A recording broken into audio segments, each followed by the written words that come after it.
नाजरीन, सी news online के साथ मैं हूं शमसा चौहान। एक नज़र अब तक की हेडलाइंस पर। साबिक सदर आसिफ अली जरदारी ने कहा है कि हुसैन हक्कानी से जो काम लेना था वो इन्हें वाशिंगटन में सफीर बना कर ले लिया, अब इनसे मिलना नहीं चाहता।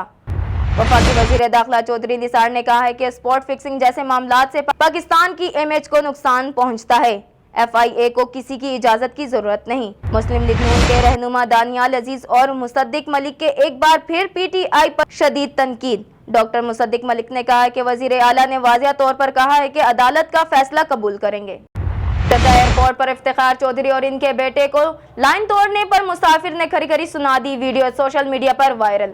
23 मार्च 1940 को हमने पाकिस्तान बनाने का अहद किया, हम कामयाब हुए।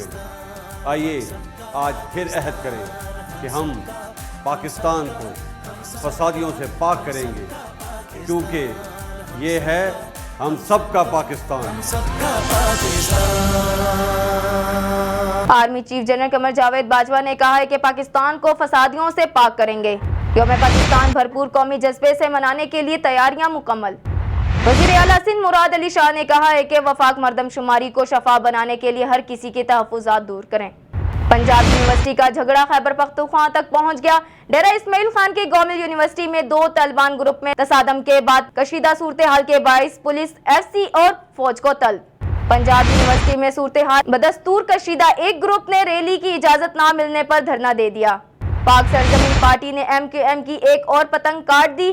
खुर्शीद शाह ने कहा है कि हुकूमत ने 8000 अरब रुपए कर्जों में इजाफा कर दिया और कहते हैं कि मैशियत बहुत अच्छी है।